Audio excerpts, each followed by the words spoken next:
Hi guys. Today it's been a lovely day. No, it hasn't. It's been a bit grey, and now the sun's come out and it's cloudy. At least you can see some blue sky, so I'm really happy about that. What am I doing here? Oof. Didn't want to show this because it's so bloody messy. I don't think you guys give it care. Oh look, the sun's come out. You can actually see through your ears. Look at that. Wow. I can almost see through this here. Oh my goodness. Hi guys, hope everyone's been well. Whether you're in the States, Europe, UK, in Asia.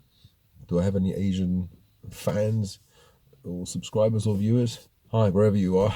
I've been a bit knackered these days, but for 4 days, was it 4 or 5 days, I've been eating junk. You know, sometimes you go on that junk spree or binge. And as you can see, my nose is all red because it's leaking. I've been sneezing my brains out. Achoo, achoo. So I don't know how many times I sneezed today. It's when you cheat that you sneeze. Anyway, I'm going to go really strict now. And so for the next few days, strict. No junk, no processed food, none of that. I think it's the change of the season as well. Now it's autumn. It's suddenly gotten colder, darker, rain. What I think it is actually because it's more wet now and there's mold in the house. It's woken up again. I'm sure we've got mold. We definitely have mold. I've been sneezing my brains out, leaking, and I don't think it's just the junk food. So, but I can't say really because if now I'm going to stop eating the junk food, stop my binge of a few days, and go clean, completely clean, and see what happens. If it still continues, then I know it's mold, and I'm going to keep away from the kitchen because that's the moldiest place. Tried cleaning it up, but there's wood everywhere. You can't do anything. There's always going to be condensation. Well, anyway, yeah. Some of you guys said that you wanted to know about my family, my adoptive parents and genetic parents. Well, I spoke about my genetic parents, and just to recap, my father is Spanish and my mum is from Chile. I don't know much about them really. I know that my mum met my father, my genetic father, and they were boyfriend and girlfriend. Then she got married. Then the English bloke who left. Then she got together with my dad, had me. He pissed off to Spain, and he never. She sent photos of me when I was a baby, but she said something like he doesn't look like me. So God knows what kind of relationship they had. Obviously, he didn't want to take, like responsibility. But apparently, I am his son. So I think he got scared. I think he was about 22 years of age. So was she. She was slightly younger. He was maybe 23. So then, my mum gave me away at 9 days of age. Then she shacked up with a guy from Ghana. So, but this time she kept the kid. So I've got one half brother, he's English, another half brother, he's black from Ghana, and then there's me in the middle. She ditched me and kept the black guy and the white English guy. So maybe it's a good thing because if I think about it, I wouldn't have been. I don't know. I would have been a different person, I suppose. Well, I wouldn't have known, would I? I wouldn't have known because I would have grown up with that mother and thought, oh yeah, this is a good mother. She's God knows how I would have grown up. It's like, just imagine how would I have grown up if I lived in a Chinese village or in Russia or something. It's a kind of like that kind of feeling, weird. So I don't know much about my mum and dad, my genetic parents. So today what I'm going to do is I'll talk to you about my adoptive parents, my real parents. I consider them my real parents because from the age of 9 days, those were the people that looked after me. The people. Those were my mum and dad. My Italian family. So honestly, sometimes I think I wish I never found out. If I never found out, I think maybe I wouldn't have been on antidepressants. Because just after I found out, a year later, I was put on antidepressants. So my body could only handle it for about a year. And now you know why my nose is all red. Could only handle it for a year, and that's it. I lost it. Slowly, I lost it. Mum and dad are from Sicily. My mum's name was Josephine, and my dad's name is Salvatore. My mum grew up in a place called Palma di Montichiaro. It's a village in the center of Sicily, in the province of Agrigento. Dad, he was born in Naro, in a place close by. Obviously, the families knew each other. I'm not sure if they were working on a farm or something, but my mum actually got married to my dad at the age of 14. She was 14 and my dad was 18. Actually got married. So, back in those days, you had the bloody chaperone. You have to walk. Even till recently, maybe in the 1980s or something, you had to walk in those villages. Like, you meet up with a guy, your family is behind, or you have one person there with you. Even in, I think it was the 1990s, I remember living in Sicily for 6 months whilst my mum was looking after my Sicilian grandmother. And we went to visit a family in Palma di Montichiaro. And I remember my mum's cousin, her son, I think he was about 20 years, 22 or something, or 25, I don't know, something like that. His wife was taking driving lessons, and he insisted he had to be in the car, while she was having driving lessons. Like that kind of chaperone thing. Like, no, I have to be there. I have to be there when she's taking the lessons. Wow, that's 1990s. It wasn't that far, not that long ago. So anyway, my parents came over to England in 1963, and I remember my dad was telling me in the winter of 1963, it was a terrible winter, lots of snow, lots of bad weather, and he said it was really unbelievable, especially coming from Sicily, where it's always hot there. I mean, the winters aren't that bad compared to that 1963 winter. Yeah, my parents, my mum couldn't have children. My Sicilian mum couldn't have children. And so in 1967, there was a lady called Anna. They were friends of my mum and dad. This Anna knew of my mother, Adrian, the Chilean one. She was in difficulty. The father of the child, the baby was about to be born. And in those days, in 1967, it was really bad to be an unmarried mother. So she was desperate to adopt. I was going to say abort. Apparently, somebody in the family said that she tried to take pills to abort me. Maybe that's why I'm so fucked up. And so what happened was, she got them together. Anna got my parents and this, my genetic mother together. And they signed the forms and everything. And then when I was born, word got out to my dad, and he was working it must have been really weird. He was working in the hotel. My mum was working in a hotel, and he said, "Oh, Pino, look, the baby's been born." So he was telling me that, they were really happy when I was born. And so they did all the forms and everything. And after 9 days, they gave me over to my Italian parents. That's as much as I know. Yeah, so I grew up with my parents in Ladbroke Grove in London for a few years. And I remember once, I don't remember, I remember my Italian mum telling me they went to the Tesco with myself. I was only small, 2 years, I was a toddler. And they saw my genetic mother there go into the Tesco as well. And they said hello and everything. But my mum kept me really close. And she was saying, I was wondering who that was. And they were saying, oh, it's a friend. So I think my parents decided to leave the area because, it would be confusing if they met. She, I don't know, wanted me back or something, So my parents moved to a few miles away to Kensal Rise in northwest London. They purchased a house. They worked really hard and they borrowed money. They purchased a house or got a mortgage or loan. I don't know. Anyway, they got this house in Kensal Rise. I don't know how long it took for them to finish paying it off. But they worked really hard. Both of them were working. And you say, well, what do you mean both of them were working? They took me to work in a cardboard box. They were working in the kitchen. I was underneath, I don't know, a cupboard somewhere. Everyone knew the baby was there. So, I mean, the things they used to do in those days, they wouldn't pass the health and safety, regulations. My dad apparently used to carry 2 bags of 50 kilos when he was working as in the building industry in Sicily. That wouldn't be allowed. Like sometimes I pick up the kibble for the dogs. That's about 20 kilos. No, hang on, about 12 kilos or something like that. and I nearly get a hernia just lifting that up. So imagine the 50 kilo, 2 bags, that's 100 kilos. Bloody hell. Mind you, he was short and stocky, you know. If you're tall and lanky, and the leverage is different, isn't it? Yeah, that's my excuse.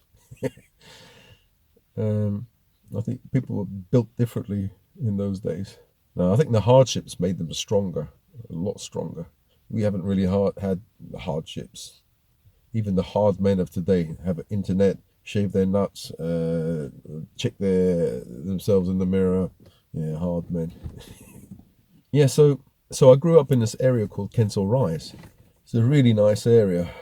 We have, we had different people. Like next door on the left, we had the Jamaican family.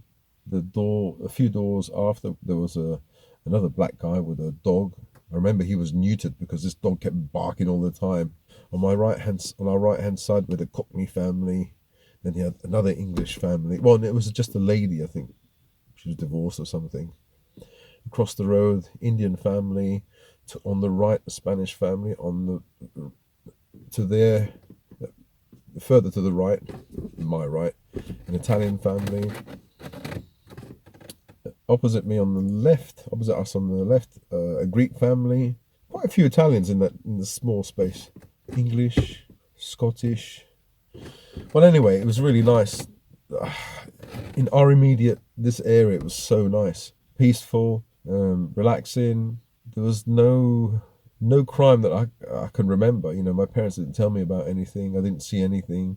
My parents used to let out the dog, close the door, and then the dog would do its business and come back home and knock on the door. If my parents weren't in, it would cross the road to number 48 and knock on her door in Maria, the Italian lady.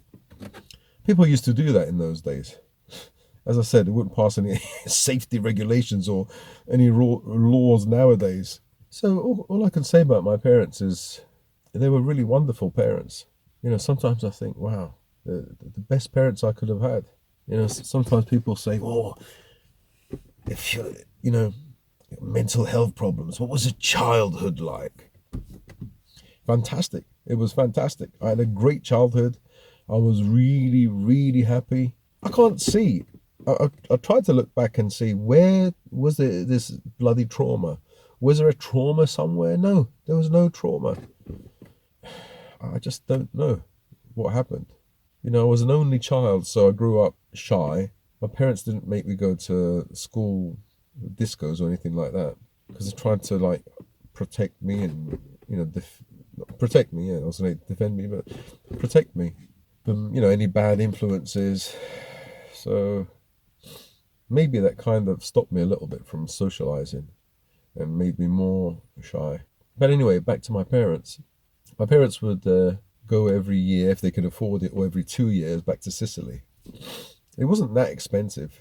I used to like going to Sicily, but I always got culture shock, because being born and bred, born in London and growing up with the London or English culture, and then once a year or once every 2 years, you go and see your family over there. When I went there, you feel like although you're Sicilian or Italian or whatever you are, you feel like you're an outsider, because you're going back home, but just on holiday. Then you're gonna go back. So, but then what happened was, after like 4 weeks or whatever, coming back to London, I got culture shock again.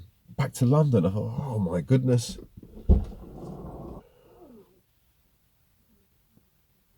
Okay, so I'm gonna have to continue this conversation later on. 24 hours later. Hi guys, it's now later on. For you guys, it's a few seconds, but for me, it's the next day. My wife needed the car, so now I'm in a place where there's a little bit of light, because the light in the house isn't that good. The lighting isn't really bright enough. This light here might be okay, but still there's poor lighting, so the focus is going to go on and off. So I'm got to try and not move and just talk like this. Yeah, so I was saying about my parents. I used to get culture shock when I came back from Sicily, because you didn't in Sicily we never used to see any like black people or Asian people or Chinese people, anything like that. But as soon as you come back to London, oh yeah, look, a black guy. Oh look, an Indian guy. I thought, and you get culture shock because you never seen those people. You haven't seen those people for like 5 weeks or nearly 6 weeks, the whole holiday. And you think, oh wow, you're in London now. The cold weather, the grey sky, and like what I'm saying is, I would get culture shock coming back. Oops, be quiet. Some things are good and some things are bad. Like the grey, I didn't like the grey after having sun for a whole month or 5 weeks or whatever. Yeah, so sit down. Doggies are barking. Yeah, so as I was saying, I would get culture shock when I came back. And they're growling again. I think their testosterone is getting too high. So I think, growing up, my teens, I was really happy. Really, really happy. Used to go to school in Kensal Rise, northwest London. Yeah, I was quite happy at school. I was really shy. But then in my 20s, my 30s, my relationship with my parents never changed. It was so nice. I think I was treated as like a kind of like a treasure because my mum couldn't have children. I wouldn't say I was really spoiled. I wasn't just given anything that I wanted, but I kind of felt that if I wanted something, not if I wanted something, I can have it. I felt that I had all I needed. Like I felt really abundance, or maybe that's something that children usually feel, when they grow up with their parents, loving parents. Even if they're not perfect, at least you have a mother and father under the same roof. Yeah, my childhood was brilliant. It was really good, really happy. As I said, maybe my father didn't take me out anywhere. He didn't take me this place, that place. My mum didn't. But I just felt really comfortable with my parents, So, some people might say, oh, maybe you had a bad childhood, that's why you got anxiety and depression. No. The reason why I got anxiety and depression is because I had a traumatic event, which was to do with my parents finding out that they weren't my parents, my genetic parents. And that messed me up. A year later, I was put on antidepressants. So I think now it's time for me to come off the antidepressants because I found out when I was 28. So I've been on it for 29 years and almost 30 years actually. Half my life I wasn't on it and the other half I've been on medication. So now it's time to come off, which is really difficult to come off Paxil because the withdrawal is really bad. It just drags you back in. Yeah. So anyway, that's another subject. So this video is just about about my parents. I remember the 1990s. There used to be a friend of my mum's, Maria. She used to come and she used to sew scarves. They used to do homework, work at home. I used to sit there and listen to them bloody gossiping. All the Italian women gossip. I used to watch TV, like Neighbours or EastEnders and stuff like that. And my mum knew I had depression. I used to go out sometimes to the bookstore. I used to see a friend. Yeah, it was a weird time. I wasn't working. I wasn't claiming any money. It's just so weird. But my dad didn't really like it too much. But I was buffered by my mum. She said, "Look, this boy, he has troubles. Let's just." And there was another friend of the family, my godparents, my godmother and godfather. They had a son who was schizophrenic. So they kind of explained, "Oh, when a child has mental health problems, your son, there's nothing you can do." And so they kind of understood, and they kind of, because she used to speak to my mum, my godmother, they couldn't understand. They didn't know what to do, so they didn't want to push me to work. They think I might go over the edge. I did odd jobs every now and again, not odd jobs, short term work, but I always failed. I stopped after a short time. I couldn't handle it. Yeah, so anyway, back to my parents, 1990s, 2000. Yeah, 2000, was it 2000? Yeah, 2000 actually. Year 2000. I was in China and my mum gave me a phone call saying that, my grandmother passed away, her mum. And she was so, distraught. So finally she came back because she was looking after my grandmother for about 10 years. So I didn't see my mum for 10 years. I used to go and see her in Sicily, and she used to take a break and come back home to see us. And then, one of the brothers, wives used to look after my gran for a month or something. Yeah, so for the last 10 years of my grandmother's life, I saw my mum twice a year maybe. I could have spent more time with her. One year I did actually go to Sicily and stay with her for about 6 months, but it was so boring. I mean, apart from staying with my mum and my gran, I like that, but there's nothing to do. Yeah, and I came from a different culture. I didn't want to go out with people there because it was a different thing. They do the on the square, the promenade, in the evening, all dressed up nice and all linking, even fucking men linking arms. No, I'm not fucking doing that. Jada, what job do you have? What, I couldn't. So many questions, embarrassing questions that I couldn't ask. I mean, I couldn't answer. So I just stayed with my gran and my mum. Fast forward to, when was it? So that after my gran passed away, then I had my mum back after about a year.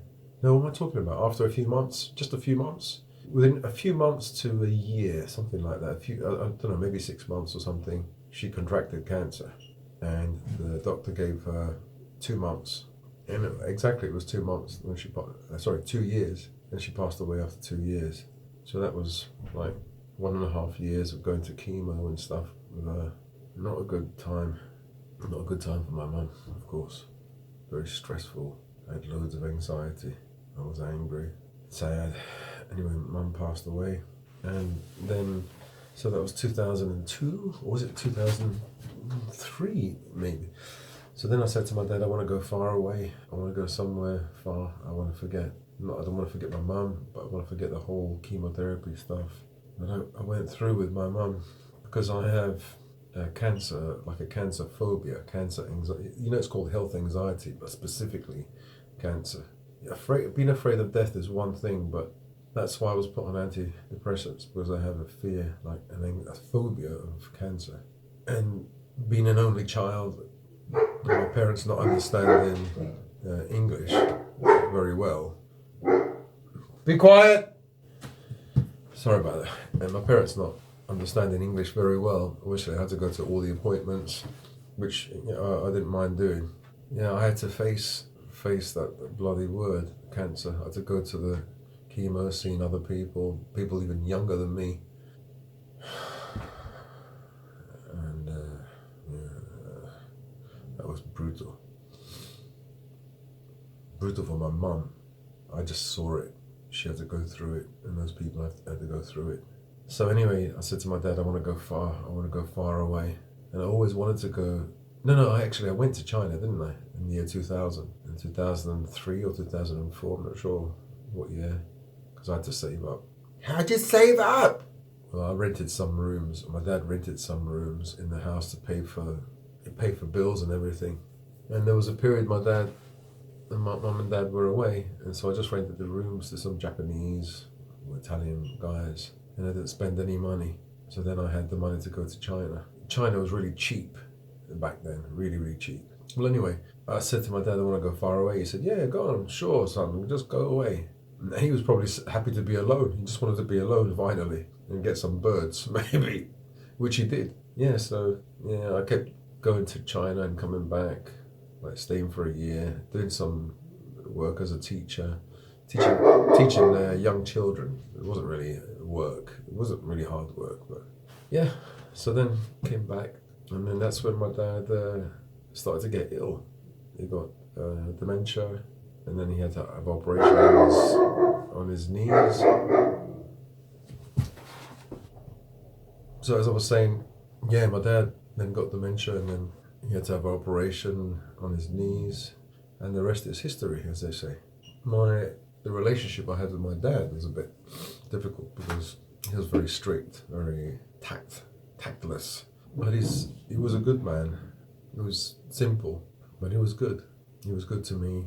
He was good to my mum. My mum, yeah, she was brilliant. She was. I think for me, it's very difficult to compare my mum to another woman. Obviously, she's your mum, but what I mean is, you grow up as a man and you have a model of a woman, maybe subconsciously, of what the woman should be like. Maybe. My mum was a virgin when she was married. She only stayed with one man, didn't screw around or anything like that. That wouldn't happen. As I was growing up, when I went to choose a woman, there was no woman like that. They've all been, how do you say, poked. They've all had men. They've all, forget about skeletons in the closet. They've got a whole fucking cemetery in their closet, you know. And women become so sluttish. Men as well. Just go with so many. But I suppose for men it's more acceptable. Oh, that's so sexist. Hear me out. A woman has more to lose, or in the past had more to lose, you know. If she gets pregnant, she's in big trouble. Whereas men didn't have that problem. I mean, yeah, with the advent of those safety things, like balloons that you blow up. In the 1960s came that sexual revolution and everything. So, well, anyway, going back to my parents, I think I've taken from my parents. By nature, I'm quite a soft person. Got small hands, as someone said. But these hands are artistic. Look at them. They're artist hands. These things they could play instruments. I'm telling you. I don't know what instrument, but I'm good at painting, I think, and drawing, or at least I like it. I get really absorbed. I used to like doing airfix kits when I was a kid. And now I don't have the patience. But even though I'm quite soft and quite yin or introverted person, my dad's really strong nature rubbed off on me. Sometimes when I'm talking to my kids, I realize that's my dad, or that's the nature of my dad. And I don't realize it, but sometimes I think, I hear myself and think, yeah, that's exactly how my dad used to talk in his 50s. And I didn't realize that until I saw an old video of himself, a video of him, talking. And I thought, wow, that sounds just like me. Really sometimes tactless and joking, like silly jokes or rough jokes. And I thought, wow, that sounds so much like me. And it didn't register. It wasn't here in my brain. I thought, no, I'm not like that. Oh no, I didn't even think that. And my mum, obviously, I'm not like my mum, but the kind of woman that I would like to be like would be like my mum. Some people say, yeah, you have to be your own man. You don't need a woman to make you feel happy. Yeah, I agree with that. Totally agree. Well, not totally, but I agree with that. But there's some part of me that still wants a kind of mummy, a kind of someone to, give you a hug and just be close to and make you feel warm and wanted, and it gives you that confidence, and that you can't call it self-esteem, can you? That other esteem, or it doesn't come from within, but I think we're social animals, and maybe some of us need it more because I'm Italian. I was used to when you greet your family, you kiss them, do 2 kisses and hug and stuff like that. Whereas my wife is so cold, so distant. No touchy-feely kind of stuff. No. So anyway, yeah, that's the story of my parents, or what I remember about my parents. Yeah, I miss them a lot. I just feel like a child that's lost his parents. Some are going to say, you're stuck in the past, you're not an adult. Yeah, I'm not an adult. No, I'm not. I'm an adult, but I miss my parents. I wish I can go back in time. In the 1990s, when I was 25, and both my mum and dad were here, I was healthy, they were healthy. And, you don't think that those days could be over. I want to just get videos of my mum and dad and just show them to you guys. It won't mean anything to you, but it means something to me. The thing is, you won't get that closeness again in your life. The love of a mother and a father. sometimes you might be lucky and find someone who's a bloody angel. Who that's what my mum once said. Jero, you need an angel. Because I said I don't like this woman, I don't like that woman, I don't like. And yeah, that's what you need. You need someone to give you that kind of that love, that how do you call it? Not selfless love. What's it called? Non-judgmental. You know, that kind of love that a mother or father might give you. A person like that you would trust 100%. Nowadays, the women, you can't trust them, or men, you can't trust them, not 100%. It makes sense. They're not your parents, you know. They won't die for you. They won't do the thing that the parents will do for you. They won't bankrupt themselves for you, for your son. You're not their son or daughter. There might be rare instances that you might get a woman that does that. And I tell you, if you find a woman like that, fucking grab her and hold on to her. And don't let her go. I think a lot of men are like that. Men are more simple, and they will give everything, the shirt off their back. And many have. And they've been R-worded in the divorce court because they had to. But a lot of men would do as well because they have that. They feel I'm responsible for me, for my wife and the children, even though she banged the postman or whatever. You know? Yeah. Anyway, so that's all I have to say about my parents. They were brilliant. For me, they were brilliant. You know, they're just ordinary people, but they were my mum and dad. Even though I was adopted, I don't think about my genetic parents because they didn't bring me up. They're no one to me. One day I'll probably have to go to Spain to see my dad. I want to, but I don't know what kind of mental thing it will. Say, for example, he rejects me and says, "You bastard, I don't want to see you," or whatever. I think I'm tough enough to handle that because his rejection doesn't really matter to me because I was rejected a long time ago by my mother. But even though I was rejected by my mother, hopefully it doesn't really mean too much because the love that my mum and dad gave me, they were my parents. And sometimes, you know, just why did I have to find out? It was better if I didn't find out. But you know, maybe yeah, it's right that I should have found out. But it's horrible being adopted because you're rejected. Basically, you were rejected by your own mother and father. That's fucking hard. It's not good. And so you don't feel good about yourself. You think there's something wrong with you. Yeah, I know where all my problems come from. Finding out that I was adopted. Yeah. People say my parents should have told me when I was younger, but they were too afraid. They were afraid that I would become rebellious and, you know, it's difficult for them as well. Well, anyway, that's a story about my parents. I hope you liked it. If you guys were adopted or have some stories about your mother and father. You know, I hear a lot of people say that maybe they didn't like their mum and dad treated them badly. I feel sorry for them, but I can't say that. But my mum and dad were brilliant. I can't say anything bad about my parents. I'll speak to you guys in the next video.